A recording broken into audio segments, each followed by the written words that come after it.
White shirt. Dapat nating yakapin ang sakit at sunugin ito bilang panggatong sa ating paglalakbay. Mataas at maliwanag ang araw at walang ulap sa kalagitnaan sa mabilis ngunit maganda nitong kalagitnaan ng araw ng Oktubre.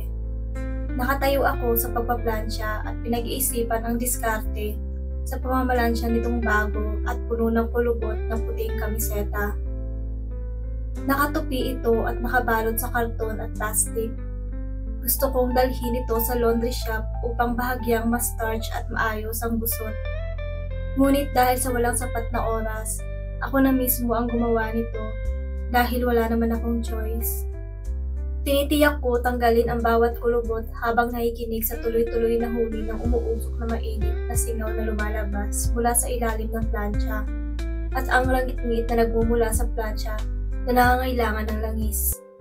Pinlansya ko ang isang manggas at pagkatapos ay itinaas ito para i-check bago lumipat sa susunod. Binuksan ko ang kwelyo, pinatag ko ito gamit ang aking mga kamay at pagkatapos ay namamlansya sa katulad na paraan. Kapag tapos na ang kwelyo, ibinaliktad ko ang kamiseta papalik sa kanan sa harap na bahagi. Para sa akin, ito ang pinakamahirap na bahagi. Nakatitig sa akin ang mga pantay-pantay at iridescent na butones. Nagpatuloy ako sa mabagal, masailang galaw hanggang sa makumpleto ang pagplansya ng kamiseta. Tumigil na ang mapalangit-ngit at pag-ungol. Nakatayo ako sa gitnang silid. Ang ibinahagi ko sa kanya at susuriin ko ang aking mental checklist.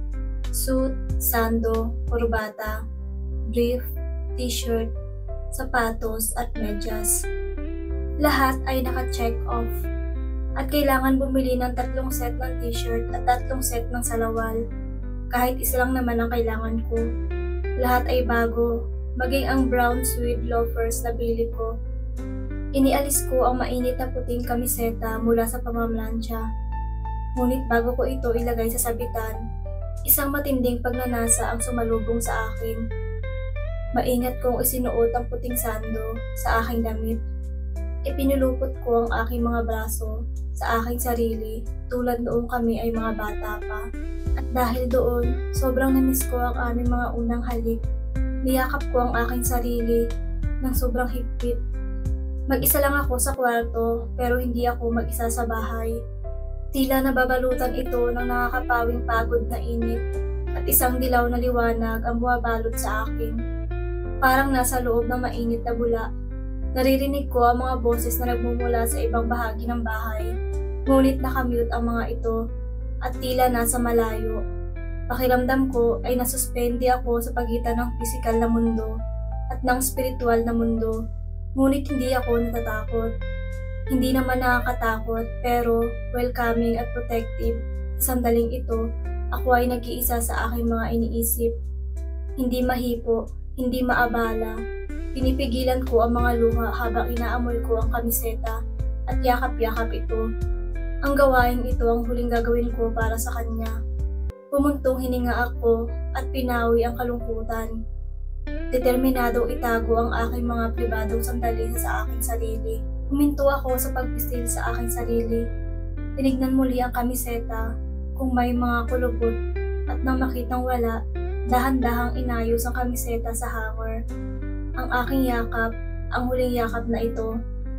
At sa susunod sa kanya, hanggang sa walang hanggan, ang yakap ko ang magdadala sa kanya sa kabila. At ang yakap ko ay hahawak sa kanya habang sinasabi ko ang huling paalam ko. Bukas ang libing. Ilang sandali upang kunin ang kanyang mga damit. Hindi ko na kailangang maghanda ng sinuman para sa libing. Nang maisip ko na kailangan kong kunin ang kanyang mga damit, nagkaroon ako ng panandaliang paralysis.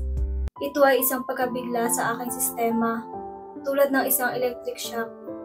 Hindi ako makagalaw o makapag-isip. Hindi mo iniisip kung bakit ang taong nasa kabaong sa libing ay nakasuot ng damit. Ipinanganak kaming walang takip ngunit namatay na nakasuot ng damit na pinagpasyahan ng ibang tao. Sa 1,000,000 taon, hindi ko naisip sa edad na 30 na ihahanda ko ang panghuling wardrobe para sa aking asawa. Dahil sa isang aksidente sa sasakyan, hindi ako nagkaroon ng pagkakataong magpaalam. Walang luha, dahil pinangako ko sa kanya na hindi ako iiyak.